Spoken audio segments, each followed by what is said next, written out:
There. He stretches out his hand and tells her a hand over the mods.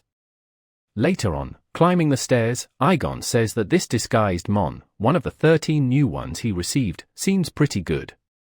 Ryuki says it really was an interesting trade, but he's still curious to know more about that incident she mentioned. Igon confirms that the incident did happen and one person survived, but it couldn't be confirmed that it was Suzuki, especially since humans are creatures that should never be trusted.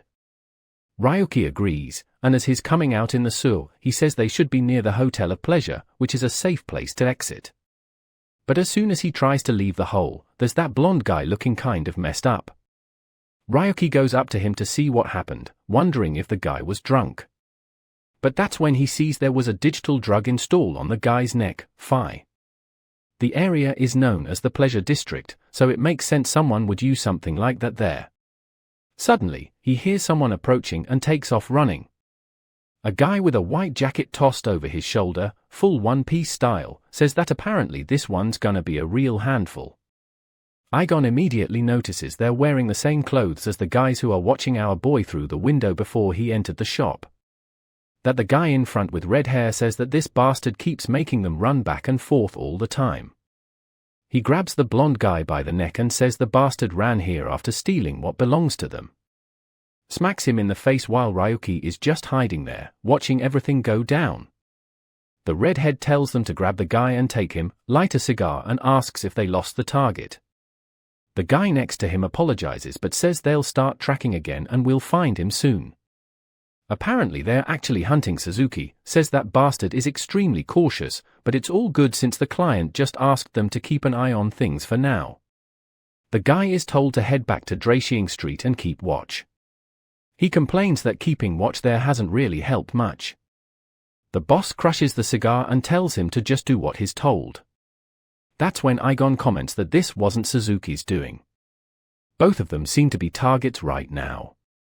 Our boy just asked to be taken through a path with the fewest people. A while later, he reaches a door, opens it, and finally he's alone and can get some rest. After weeks in that cursed game world, this was the first time he could really relax. He spread his arms and smiled, but then the sword came flying, nearly hitting him on the bed. Man, he reacted quickly though already activated the sword, saying, and sliced off the attacker's arm. But the bastard even while bleeding jumped right out the window. But now Yuki is also losing it, turning into a psycho. He's all happy the guy used an item from a drizzle. He jumps after him and tells Iban to show in which path they're going to follow. Thanks to the trail of blood, at least it's easy to track. Yuki explains the guy was using invisibility and a presence concealing item. Basically, game items converted into real life. Our boy just keeps going and soon sees the guy turning the corner. When he gets there, the person's back is facing him and he tells them to reveal their identity, who sent you, Black Snake or Steel Blood. But the guy just raises his sword, fills it with money, and goes for a slash at Yuki. He manages to dodge, but the guy's slash was so precise, it left a gash in the ground. That's when our boy says the weapon seems excellent, but the swordsmanship wasn't that great. The attacker moves and in a second, Yuki is already behind him, grabbing his hand. He pinches the guy's hand hard, making him drop the sword. Our boy comments that now he could finally get a good look at his face. Then he laughs and says it's amazing. The former ace of the guild is now an assassin. It was truly pathetic. The state Linfold Darius had ended up in the guy's desperate yelling him to shut up. Now I want to see what wickedness our boy is going to do. Well, they kill him or not. What's it going to be, kid? Linfold dashes forward to grab the sword, yelling for him to die, but gets hit with a grunelme to the chin and gets tossed to the ground like garbage once again. Our boy goes to pick up the sword, wanting to know where he got this terrifying item straight from a drizzle. Apparently he couldn't use his abilities unless it was inside the in-game inventory, but even so, it was still a chunk of metal sharp enough to cut. Linfold's panicking again and runs off once more terrified.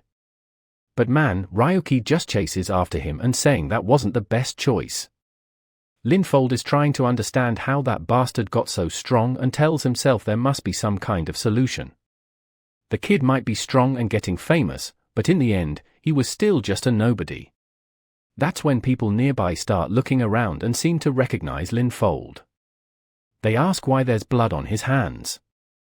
When they see the sword in his hand, everyone also realizes it's probably an item from a drizzle. And then some voices start recognizing the face of the famous Ryu 7017. They know he had already defeated that guy in the ghost world, so why were they fighting here in real life? That's when Linfold says to our boy that the biggest crime he committed was that nobody tried to kill a gold-ranked player like him. That was the worst possible crime, especially now with so many people watching. The testimony of a nobody holds no legal value, so what's he going to do? Ryuki just drops the sword on the ground and tells him to go ahead and arrest him then. If what he's doing is legit, then Linfold should just kill him right now. That way he'd be considered innocent. This was his golden chance. But of course, that's if he could actually do it. Linfold, poor guy, he knows the kid is planning something, but the desire to kill that bastard is just too strong. Still, he's sure the guy is bluffing. And on top of that, there are tons of cameras around who can't go through that kind of humiliation again. But greed speaks louder. This was the perfect chance for him to revive the name Linfold. He grabs the sword and charges in, but Ryuki dodges, saying it's sad to see how ridiculous Linfold looks with a sword. It doesn't even feel tense fighting like this. Linfold keeps swinging and swinging, but Ryuki is just laughing, fighting someone like that who used his spirit's whole life. It's just funny. Linfold asks how long he's going to keep dodging, but then takes an uppercut to the chin. Our boy tells him to stop thinking this is some kind of duel. He's only hitting him because he's trying to draw out that brother his. Linfold is devastated, humiliated again. He sends out a flurry of attacks, but Ryuki keeps gaining distance and dodging. Then suddenly, Ryuki stumbles over some rubble and Linfold sees his chance. He jumps in with the sword, saying now he's going to pay the price for trying to humiliate him. But just as he's about to land a massive slash, Ryuki blocks it with a tiny dagger of 5. Ryuki tells Linfold to be careful. Not only is he wrecking the city, but he was about to kill innocent people. The blonde asks what he's talking about. And then it's revealed that a girl had nearly been hit by his attack. Meanwhile, other citizens are fleeing, yelling that Linfold has gone crazy and is attacking everyone. People are running away from him in a panic. That's on the fool realizes Ryuki had blocked his line of sight. He didn't even know what he was doing. He turns to yell at the protagonist, but it's too late. The injured citizens are recording everything, saying they'll make sure the whole world knows about it. Now what can he do, right? The guy's just standing there surrounded by cameras, trying to make up some excuse. But Ryuki says it's going to be hard to explain why he used a sword on innocent people. Linfold turns to strike again, but it was other civilians, not Ryuki. Now he doesn't even know what to say anymore. He tries to explain that it was all because of that damn nobody, but it's already over for him, son. Ryuki then congratulates him, saying the useless life he led has finally come to an end and asks, "Do you remember my name now?" Finally, that bastard seems to remember something that time when he put a hand on Ryuki's shoulder and told him to stop with those trashy guides. He left a Cynthia in his arms who ended up betraying him too, right? He got completely screwed. What fool? He screams our protagonist's name, but the scene already cuts to all of this being reported on TV. Linfold was arrested, and of course he had all sorts of excuses, saying everything was a setup by that bastard Ryuki 7017, but the authorities didn't buy it. Watching all this unfold is Gabriel. When the rent-haired guy comes over to grab something, his expression instantly changes. Linfold says that from now on, they're going to mobilize the entire lens of guilt. They weren't going to overlook any method, even if they had to shut down the ghost world completely. They were going to find that bastard and settle things once and for all. Honestly, I wish our boy had killed Linfold, but thinking about it, what he did might have been worse than death, because if you kill someone, they're gone. It's over. But now, Linfold's stuck living this miserable life, just another wrecked convict nobody cares about. Meanwhile, his dumb brother is the one stuck having to give interviews to explain everything. He tries to tell the reporters that Linfold had already been expelled when all that happened and was no longer a member of the guild. That's why he wants to make it clear. From now on, anything involving Linfold has nothing to do with Linza. But the reporters want to know if it's true that Linfold's account was deleted, and whether it really was that Ryoki 7017 who did it. Gabriel just replies that they're still investigating, but yes, it seems that Guy Ryoki declared war on the guild.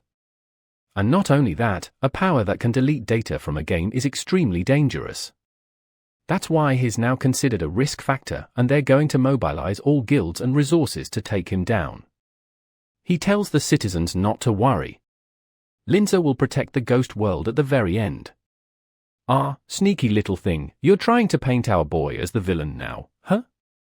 But on the internet, FAI, everyone's on Ryoki's side, laughing at Linza, saying that bastard's already in hiding and they're never going to catch him. People are even starting to wonder what rank the